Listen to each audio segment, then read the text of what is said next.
Hello, my friends.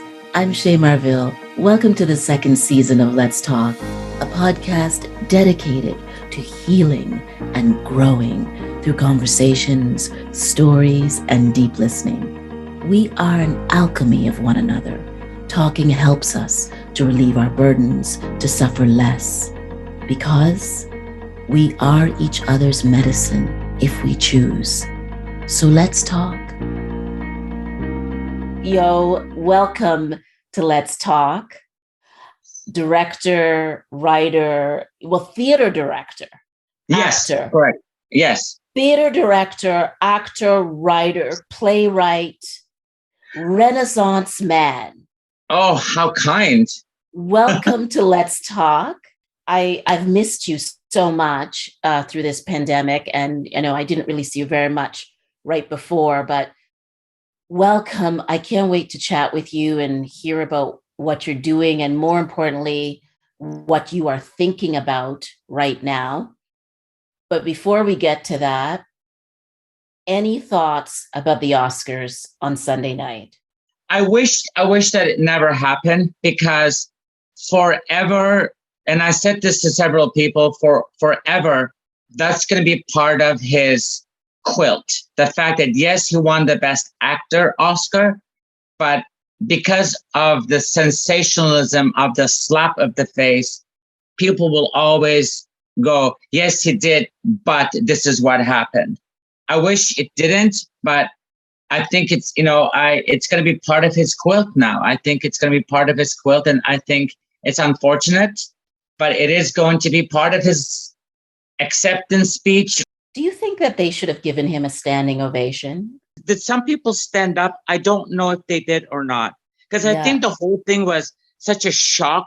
It was such a shock thing that happened that people really didn't know what to do with it. And what's really, really cool about that is I remember the image of Denzel Washington talking to him and saying, I'm sure he was saying, you need to calm down, just calm down. Just enjoy the moment, enjoy what is going to happen to you, or enjoy the evening, but just calm down. It's just, I mean, I understand the passion of it. I understand the passion and the spirit of the moment deciding to do that. Yes. But I wish that he would have thought about it all the way up to the stage. I wish he would have just turned around. Or I think what Denzel Washington said to him was that one of the things that was revealed was in your highest moment, that's when the devil will attack you. And my response to that was that maybe it's in our highest moments that whatever is vulnerable in us, whatever is fragile in us, can actually take us apart and undermine what we've done. And it's a very complicated thing. I have to say, I really appreciate Chris Rock's comedy. I have been unhappy with him in the past because I think he's really kind of gone after Black women, and he's had a whole thing about Black women's hair and stuff in the past. But I think he's a great, comedian, comic writer. I was quite impressed with his literally turning the other cheek. I agree with you. I completely agree with you. Very few people could go on after something like that. Yeah, absolutely. I mean, live theater, right? The show must go on. Right. Show must go on. I mean, it could have been easily a set piece fell or a lights fell or something. I mean, slap in the face, yes, but the show must go on. Do you know what I mean? So good for him for carrying it on. As a man, may I ask, there's a lot of talk of this concept of, or the idea of toxic masculinity. Do you think, were you offended by that moment as a man, or do you feel that he was defending the honor of his spouse? I don't know about the toxic masculinity, and I understand about defending his wife. This is, he says, I mean, I remember him saying in acceptance speech, love makes you do crazy things. To be honest with you, I wasn't offended. I wasn't I'm not a friend of his, so I didn't go, oh my God, Will, what are you doing? I didn't. I think I was with the rest of the people going, oh my God, this is shocking. And Yes. and afterwards, when he said, don't take my wife's name in your mouth. And Yes. I understand that. I understand that that macho way of thinking, but I just don't think I just think that the whole thing was wrong. And you know Oh, what? As we're wrong. talking about this, I mean, I could just imagine the ride to the Oscars and the ride home after the Oscars. Mm, I would be so interested to find out what was said. yes. Did she say, Yes. "Oh, thank you for doing that," or did she say, "What the hell were you thinking?" Yeah. Yeah. No, I feel, yeah, I mean, I think so many things about it. And I think number one, I just think they're a couple that are overly exposed. Mm, There's too many people in their lives. And I feel that what he did was plainly just absolutely wrong. If they were offended by the joke, they should have gotten up and walked out, or he could have stayed cool until he received the award and then just and said, then look, say something Chris, intelligently. that wasn't cool. My wife is the blah blah blah. And then he would have been so dignified in doing so. But I do think that, not that it's my right to even think anything about it, but I it was so shocking. It was a terrible spectacle. It ruined the event. For there were so many amazing things. The first deaf actor, male actor, Yes, to receive a supporting actor award, and the first woman, Afro Latino, who is a lesbian, to come to be able to receive an award and be seen. You're right, like as an actor. yes, Like it was a night. I mean, Liza Minnelli was there, yes, and there was this beautiful moment between her and Lady Gaga. And yes. if you're a fan of movies and acting, it was just, they just ruined it for so many people. There I was Pulp Fiction, the character, like, oh, John Travolta dancing. And oh, I mean, I missed some of that. Yeah, I do. And you know what? The funny thing is, I talked with my students last night about this. They did not, and this is something to be said about what's happening today, because last night my students were not even concentrating on the slap, but they were concentrating on the things that you just said, the deaf actor. And Mm, and I think that is really, really cool. Like they didn't even want to mention what happened. They were mm. just more focused on one of my students was quite upset that Andrew Garfield did not win. I But love him. Yes. And yeah, his yeah, performance was outstanding. yeah. And I mean, and so the kids were concentrating on everything that we just talked about, the positivity of what was happening on the Oscars. Some of the younger kids, uh, fans of Billie Eilish, they were like, oh, Mm. she won an Oscar, which is really great. Um, Yes. so there were a lot of things to celebrate. And I'm really happy that the kids are focusing on that. I really, really am, Yes. that they're focusing on that. And the unfortunate, what happened is part of the Oscars now. Yeah. You've really dedicated your life to teaching uh, theater and training actors who are young. Mm.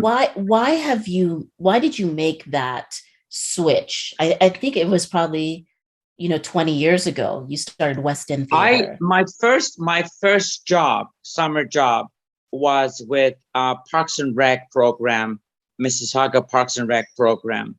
As a young immigrant child who didn't speak a single word of English, I walked to school and I was shocked by how casual the school was, because I'm from Cypress and we wore uniforms in Cypress. Yes. So for Yes. me, seeing these kids in casual clothing, like shorts and t-shirts and everything, I remember going home and going, "Oh my God, have we lost all our money? Are we poor now? Like, what is going on?" I don't understand this culture. I really don't understand this culture. But my grade 6 teacher understood where I was coming from. And she cast me in Jack and the Beanstalk. This is grade 6. Because I did not speak English, I got to play the cow. And the cow stole the show. The cow stole the show because the cow kept on going moo. And of course, being the ham that I am, I added extra moos here and there. And then people loved it. So my attachment to teaching young has always been about belonging. The studio provides a very safe place for kids that are different.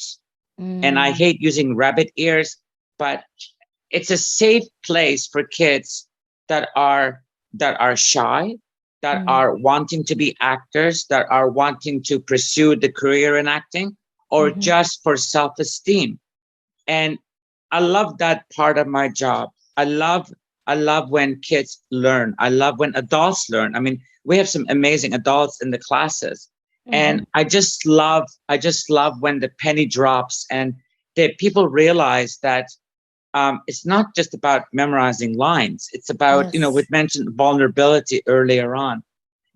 When you're on stage, live theater in front of a live audience, you are really very vulnerable. You put yourself in a fishbowl, really. People can comment on your acting. People can comment on your personality. People will comment no matter what. And I just want the kids, the young, especially young kids, that there's more to life than math and science. I don't know. I just don't think that in schools, and I speak generally for this, I just don't think that schools, that we are feeding our youngsters souls, because there are so many kids that are not meant to sit behind the desk for 7 hours and I don't think anyone is. I don't think so. I really don't think so. The studio provides that for the kids, an outlet. Just a quick note, when the winter session was about to start, and I emailed the parents and students and saying, guys, we're in a lockdown again. What would you like to do? Would you like to do classes on Zoom, Google Meets, or would you like to do classes in person? 100% of the students said, we want to do it in person. This is, kids that are 12 to 17 to adults. And everybody was like, we are wanting to socialize. We are wanting to be with peers. We are wanting to discuss things and see people's faces. It's a great honor to be able to provide this in the community. Do you think that the pandemic revealed, it revealed many things, but do you think it revealed the necessity for theater, art, poetry, this kind of connection? Do you think that's one of the things it showed? Oh, absolutely. Absolutely. The human contact, the human touch disappeared. Everybody was, even to this day, when I'm walking the dog, people see you coming in and they move to the other side of the street, which is unfortunate. Nobody says hello. It's kind of scary. People miss that. People missed it, and people were doing things. I had many students that were writing, not writing for getting published, but writing for, this is how I feel. And this is my sort of diary. This is how I'm feeling about this. And they were quite smart about it. They were really, really quite smart about it. I had a young man in my fall session who would come up who would show up to class every week, every Monday, and he would have a poem, whether it was about the pandemic or whether it was about a car drive to the studio, whatever it was on the news. And it was his way of letting out how he was feeling. And I think that the kids are better at that than the adults, because we are much more guarded. The kids are not. See, I wonder about the crises of mental health amongst young people and the relationship with the absence of literature, of theater, of of being the ones doing it, like not just absorbing and consuming it, but being the ones creating it. I wonder about that relationship. Well, uh, it's what's I mean, I just think that I just think that people miss that. People really, really miss working together, collaboration. And I think theater brings out the collaboration, and people, the cast, the crew are all in it for one reason and one reason only, is to provide a show, whether Yeah. it is amateur theater or professional theater.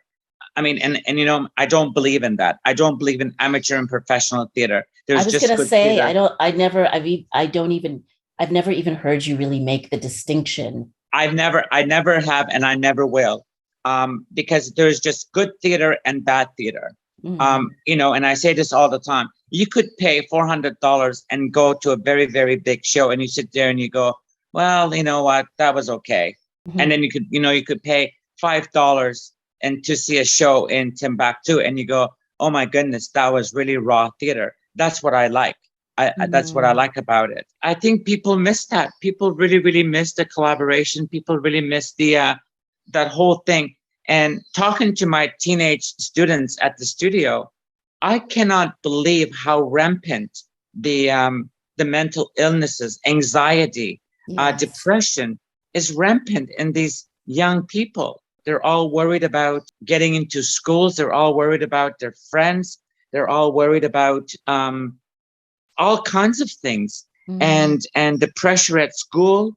I did a talk about what is ailing you, what is it so difficult about being in grade 12. Yes. And out of the 30 kids, when I took the secret poll, they all put down, they I would say out of the 30 kids, 24 of the kids were suffering from depression. Mm. That's Isn't that extraordinary. scary? It's so scary, and it's I mean, I'm not a therapist, and I know you're not a therapist, but we're human beings, Yeah. and we've lived a bit. I I'm so worried about what's happening with young people. I feel like we're not even responding to what we see. I interviewed someone earlier today, and she is a therapist, and she was telling me that she feels frustrated and hemmed in because she can't actually help people the way she wants to. And I thought to myself, what is actually going on? Like, have we decided that our monetary lives and consuming is more important than caring and compassion and Of course it is. living? We live in a world where money is it. And I think that people have to be a bit more realistic about this thing, because as you know, we went through a really, really tough time. There were a lot of wonderful people in our lives. There were a lot of people that came out of the woodworks to help us, and there were a lot of people that were very close to us that sort of left the situation, and either they couldn't deal with it or they didn't know how to help me and my family. Money is everything, Yeah. because when creditors would call and say, how come you haven't paid your bill, you had to decide at that moment, do I put groceries on the table or in the fridge, or do I pay a bill? And money in our society is king. And people say money isn't everything, and I have a real difficult time with it right now. I really have a real difficult time. What do you mean? What do you mean you have a real difficult time with it? With the whole term saying Yes. money isn't everything. And yes, your health is very, very important. But when we were going through this with Paul's tumor and everything, we were told that stress is number one killer, because stress is the one that causes all these unhealthy people. whether it's the tumors in our heads or whether it's the cancer, whether it's the stress is a horrible, horrible thing. When you have the money to be able to do what you want to do, as something as simple as saying, you know what, it's the beginning of the month and I owe $67 to this utility company, and you have absolutely no problem paying. That's something that people go, oh, I take a breath. That's fantastic. Do you know what I mean? Oh yeah, absolutely. And there are families that are, at the time, there were families that were worse than we were. You try to help. You try to help as much as you can. But I wish that people are more realistic about saying, yes, money isn't everything, but money is most of things. Well, and you need money to function in a You do. society that's driven by money. Of course. If the society was not driven by an economy and the exchange of goods and services, it wouldn't matter. But Correct. the reality is that everything has a value. And I mean, this is one of the things I admire about you also, is that in a society where money is so important, you decided to create a space for people to learn about the theater, to learn about acting, to write, to play. You rented this huge space in Oakville, and that it's survived all these years.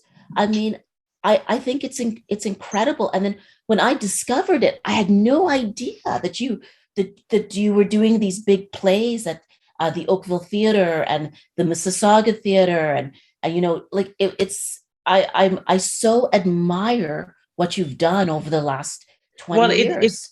It feeds my soul, though, Shay. It really, really feeds my soul. I mean, there were so many times where people say, oh well, Oakville, it's rich, this, that. There are so many kids that could not afford the classes. Yes. And it didn't matter to me. It really didn't matter to me. My answer was always, listen, your child needs to be here. Yeah. They need to be here. You need to be here. We can figure out money some other way. But right now, it is important for this child to be at the studio. That's always been very important to me. I hope that I had more business sense, more money sense, because then I wouldn't have to stress about, oh my God, the rent is coming up and I have to pay the rent for this giant studio. But at the end of it, what saves me is, and this is going to sound really, really sappy, but at the end of it, when a young person comes up to me and says, yo, thank you so very much for talking to me like I matter. Thank you for talking to me like I'm a person and not a kid, because I love being here. Then all of a sudden, the rent money goes out the window, because your soul is, your heart, your soul is so satisfied with that comment. Because when a child says that, it's coming from the right place. Oh, yes. There's nothing calculated about it. No, and it's obvious to your soul that you're doing your soul's work. But I think, honestly, specifically because of this pandemic and the increase, we know that depression and anxiety in young people has, just skyrocketed. It was high before. I do think the argument for the work you're doing with young people is, like, the return on investment is clear as day. I think you have to go after mental health funding, because this is not just about having fun. Not that having fun isn't a good thing and not healthy for you, it is.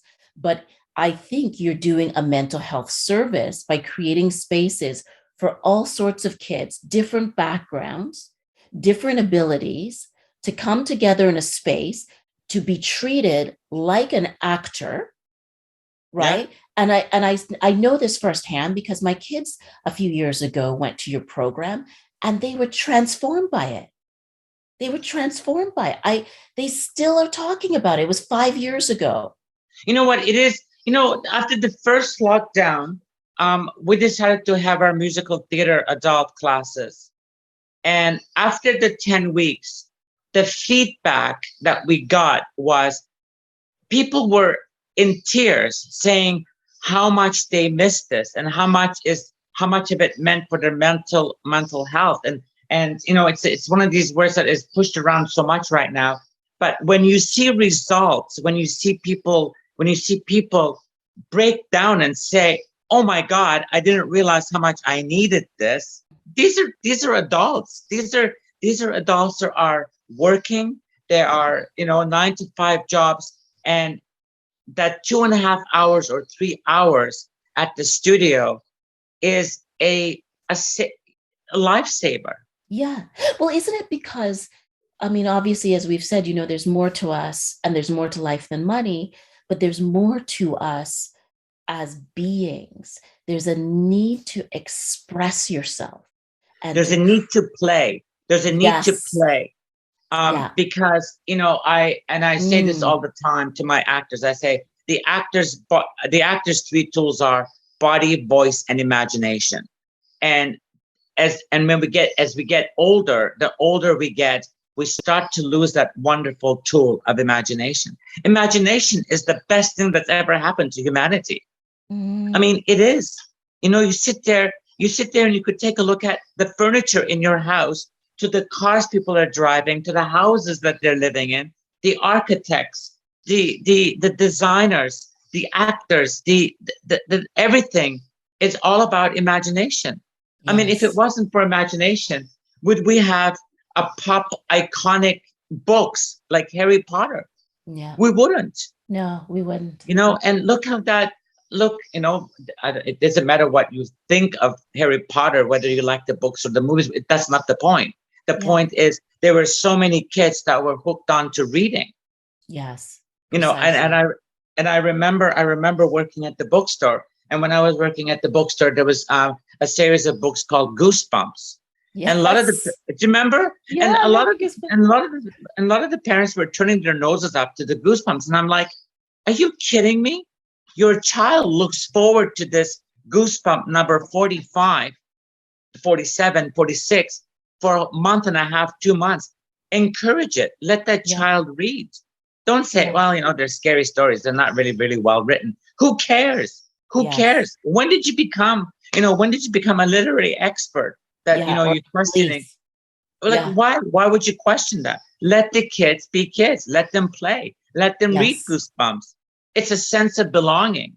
And explore different ways of seeing the world. Tell me, what do you think?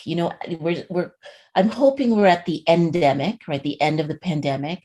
I hope so. What are you imagining for the theater and for yourself as a teacher and director? Well, I've been asked this question before. Do you think there's going to be a surgence of people buying subscriptions to plays and everything like that? I don't think so. I think people that were going to the theater miss the theater and they will go back to it. Yes. I think that people are going to go back to it and support it because the younger kids are getting interested in theater. I mean, the kids are getting interested in theater. I mean, my students, they know their stuff. They know West Side Story. They know Andrew Garfield. They know Cumberbatch. They know these actors because the actors have become accessible. Do you know what I mean? Either they follow them on Instagram or they have their web. They become accessible for the kids and they love it. So I'm hoping, I'm hoping that this summer, because as you know, we used to take the kids to Stratford Festival to see a show. And most of the time they've experienced Stratford Festival or Shaw or the Mirvishes downtown through West End Studio Theater. And it was the first time. I would say, how many of you are going to the Stratford for the first time? And out of 45 kids, there was only 3. They were all hands up saying, I've never been. And as a teacher, I was like, wow, this is really, really cool that we are providing this for these kids to actually see live theater, a a worldwide famous theater, Stratford Festival, Shaw Festival, pretty high caliber theater. I think that we'll go back to it. I think eventually it will get better. I think that the mature part of the subscriptions, the older part of the subscriptions, for any of the subscriptions like the Shaw, Stratford, Mervish's, even at the Oakville Center, I think they're still a bit hesitant. Right. But I think because of the young crowds getting involved and wanting to see live theater, I think it's going to come back eventually. And I think it is going to be stronger. I think it is going to be stronger because people miss it. People that have gone to the live theater and have seen live shows, people miss it. Yeah. So they will be back. And they miss that sensation that you feel from being enveloped in a live show, and that experience. Do you still write? Are you a writer as well as a teacher? Not really. I've been sort of doing a lot of work with the younger kids, with writing in my younger young adults and 12 to 14-year-olds. So what I've given them scenes where there's a beginning and an end. Yes. And they have to write the middle of it. And it's really, really cool because they have to stay true to what the scene is about. Right. So, do you know what I mean? So it really helps them develop the characters. Right. What do you think about this character? How do you think this character will go through this circumstance? So the kids are doing all that really, really nicely. And I did this also with the Waldorf school. I teach Waldorf at high school, Waldorf. And that was one of the things that I did with the kids. And I said, I have these monologues and I have these scenes. I would like for you to put the monologues into the scene. Where do you think it's going to be fitting? Yes. And it gave them an opportunity to write. It gave them the opportunity to develop character and develop story. So that makes me feel really, really great. And that satisfies the writer in me, Yeah, that's interesting. Because I just don't like picking up a paper and pen and going, oh, now I'm going to write. It has to move me. Something has to move me. Has the pandemic given you, has it inspired you to write differently or to think about theater differently or, Absolutely. It has. I mean, and I mentioned this to you before. I'm now directing the Laramie Project. This is an amazing play. So when we first did Laramie, it was streamed on Broadway on demand. The pandemic has given us the opportunity for people to see this show that probably would not have seen it. Definitely. Do you know what I mean? Definitely. So it has done that, and it has inspired me because I really want to get back to theater. The whole idea of West End Studio Theater came about because I wanted to do some raw theater. I wanted to do raw theater. And I'm not putting down any of the farces or comedies. I'm not. I really am not. I think theater is theater, and I love it. I love it. But I really wanted to, and this is maybe because of the pandemic, I don't know, but I really want to do things that are going to be important to me. I think it's going to make a difference with the plays that I choose to do and what I want to say about life, about society. I think that's going to help me choose the plays that I want to direct and to produce. As a parent, as you as a parent, and people that are listening as parents, I mean, the Laramie Project is it's an incredible piece of... Tell us about it. Tell us about it. Well, the Laramie Project is about the young man, Matthew Shepard, who was beaten to a pulp and tied to a fence and left to die. He was out there on his own for 18 hours, fractured skull, beaten to a pulp. The theater company, Tectonic Theater Company from New York, goes to Laramie and interviews the people of the town. So the people that knew Matthew Shepard, whether the bartender knew him or whether the storekeeper, the cab driver, And these are actual words, Shay. So they're actual words that the actors went and interviewed people. And there are characters that were on, let's say on Matthew Shepard team. And there are other people that were completely going, well, you know what? He was gay. And so he should not flaunt it. And because he flaunted on the wrong people, and he got beaten to death. Oh my God. But and this is the good thing about the project, is that it has point of views. Yes. And you can pick and choose. I mean, for us, humanity could say, oh my God, what a horrible thing that happened. It is a horrible thing that happened. But there are characters in the play who are completely honest about the way they feel about it. They're justified the fact that maybe Matthew Shepard did deserve it. Wow. Maybe God hates gays, and this is the reason why God created hell. That's a direct line from the play, but that's the good thing about it. And it is such a emotionally charged show. Yes. There are 8 actors, 4 male and 4 female, and they each play many parts by just switching a shirt, putting on a hat, just with their voices. I mean, and this is raw theater, right? This is what I talked about. It's a very important play. Very.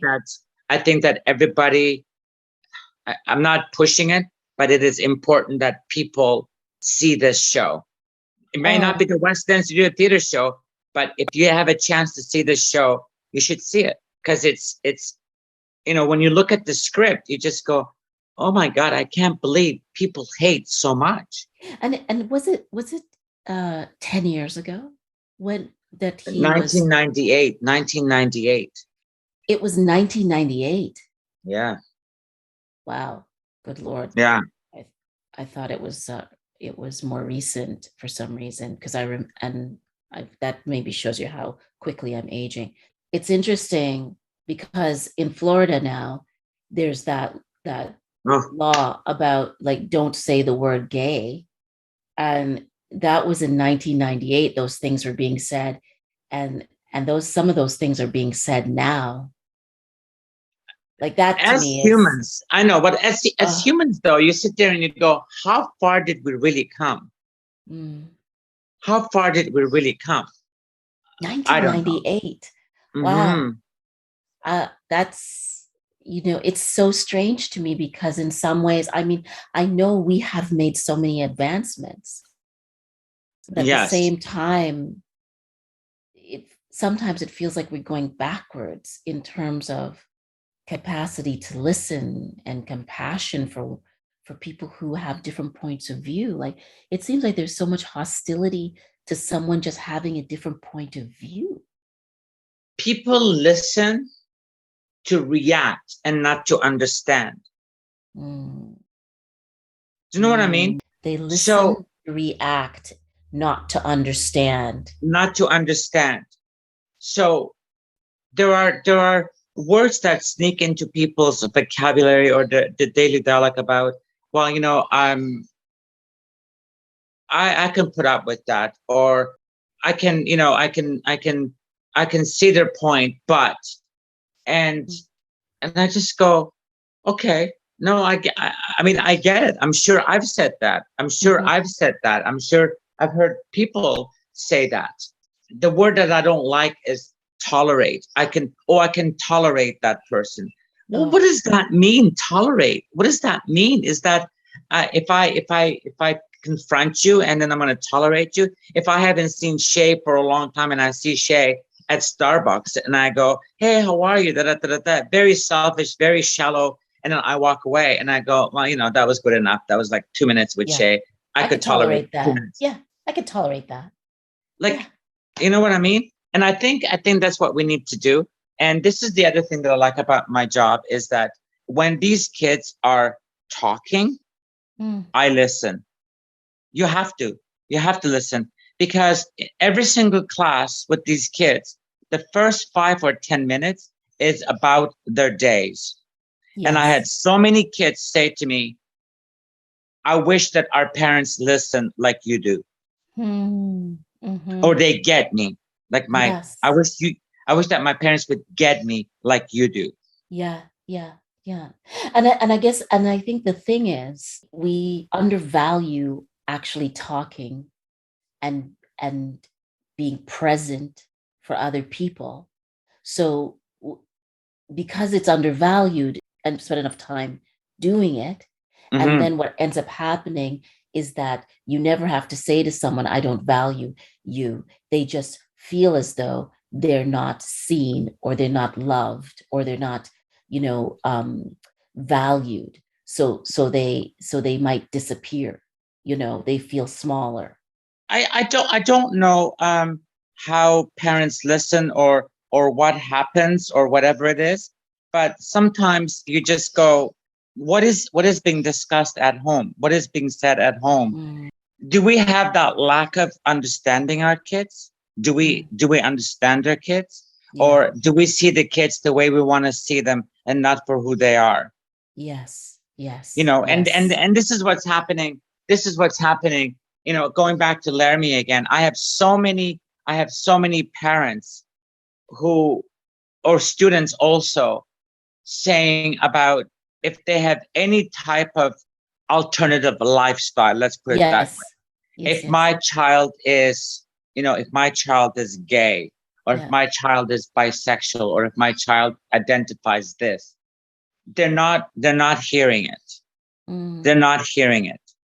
They're Mm. they're hearing it, but they're not understanding it. Right. Or They're accepting it. hearing it and saying, well, most of the cases, this might be a phase you may be going through. Yes. Yeah. And So what if it is a phase? It doesn't mean that you shouldn't pay attention and give your full love and caring. absolutely, Every phase, every moment it's a requires the growing same process. thing. It's a growing, Yes. it's a growing process, right? It's a growing Yes. process. It's Yeah. like the phases of theater. You have a read through, you cast a play, you have a read through, you block the play, everybody memorizes their lines and then develops the characters, and boom, it's opening night. It's a phase, right? Picasso went through phases. All these artists went through phases. It's Yes. because it's a Yes. stepping stone. It's the way we learn. Yeah. We don't That's have an right. instruction book. We don't have an instruction book. And I say this all the time.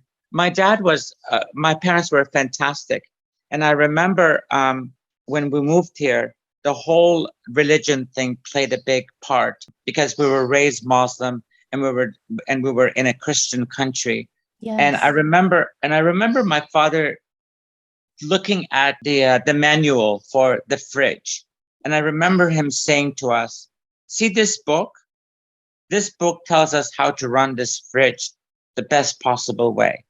Mm. So both the Quran and the Bible and the Torah, whatever you believe in, is a guideline for you to live Mm. your life and make the most of people around you. And that's always stuck with me. And I remember I was getting ready to direct Fiddler on the Roof Mm. around 9/11 time.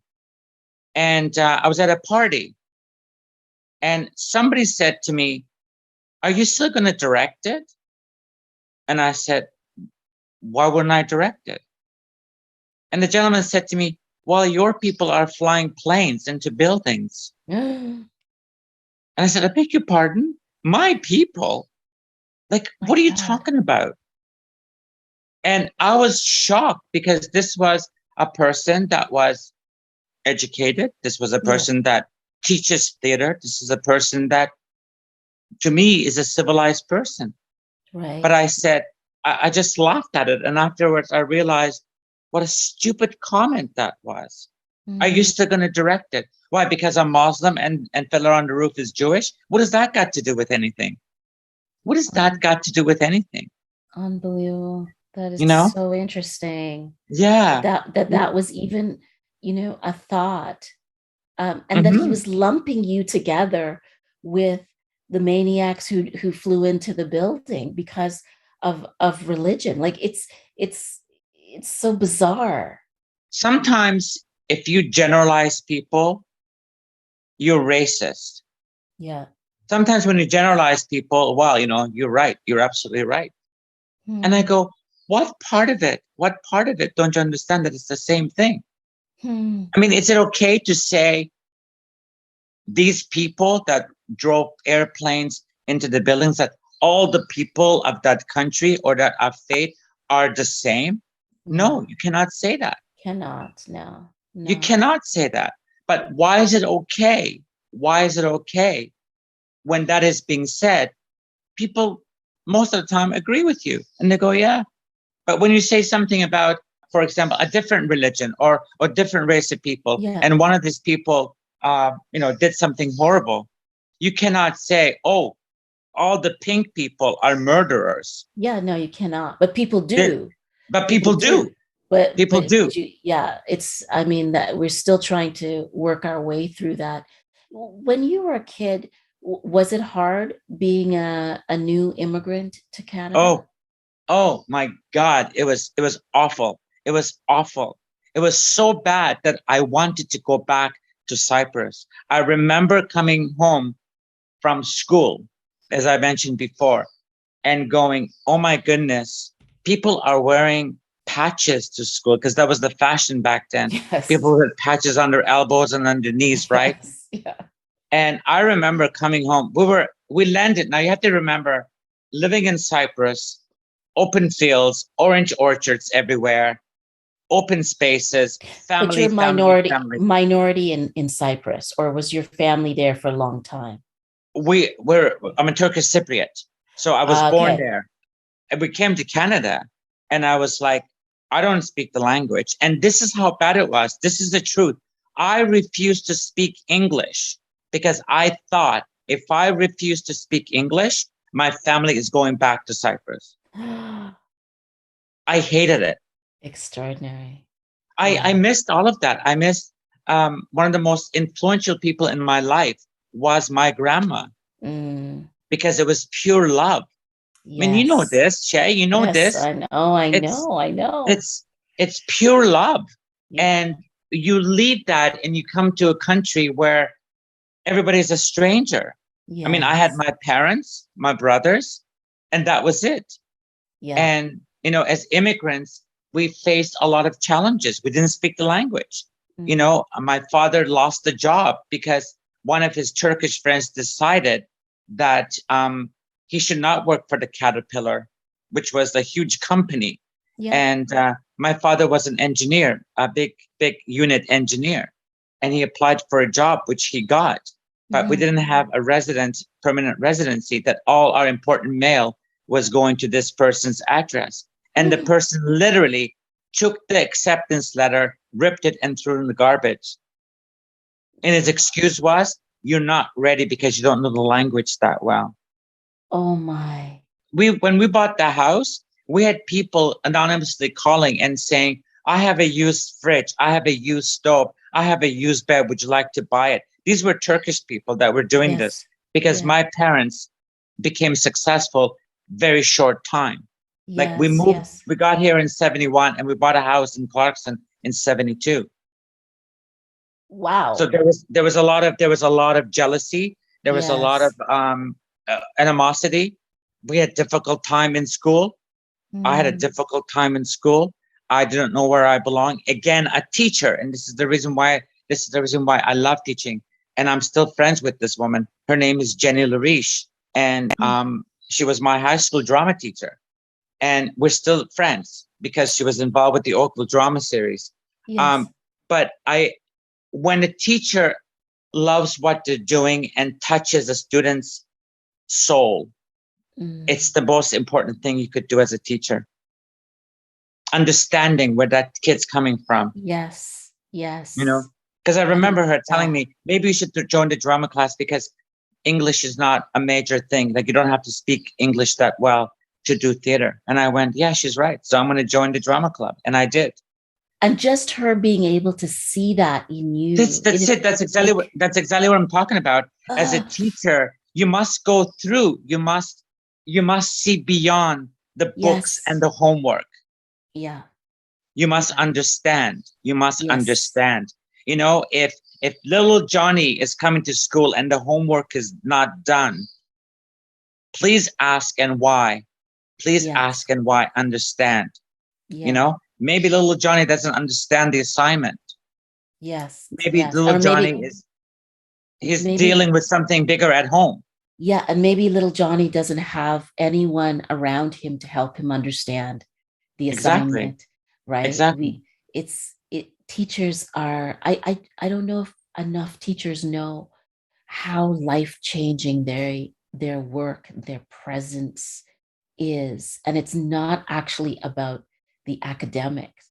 It's about seeing the light in that child and saying, I see more for you than is what is in front of you right now. Yeah. Yeah. Exactly. Oh my goodness. Wow. I could talk to you all day. I could talk to you all day. Yes. You're gonna have to come back on the I show. will. I will, The show definitely. the show is growing and expanding. I'm so happy for you. So happy for you. Really thank am. you. There's some other things I'd like to talk to you about. And I think this piece, I think this piece around emotional well-being and using theater to help people talk to and play with language, explore stories. I think this is more needed now. I think there's stuff for us to do together, my friend. Yeah, absolutely. I'm all for it. I think we do need that emotional therapy. Yes. Yes. You know, we need it to surround yourself with things that are going to make you happy. Whether, I don't know, whether it is teaching, acting, collecting plants, you know, whatever is going to make you happy. I think it's important. You know, it's really, really important. Have you started your garden yet? The tulips and the daffodils are all coming up. I cannot wait. And then, you know, it was really, really nice there for a couple of days. And then, of course, we had our freezing temperatures for the last 2 days. And I'm like, oh, no, I want spring now. But, you know, I'll be patient with Mother Nature.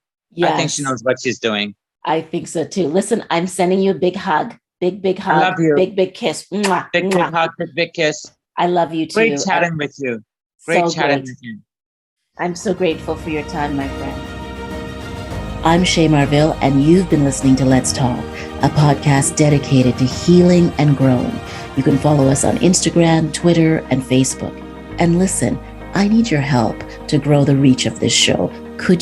Would you please subscribe, rate, and review us on any platform that you're listening to? I'd love to hear your feedback. Ciao for now.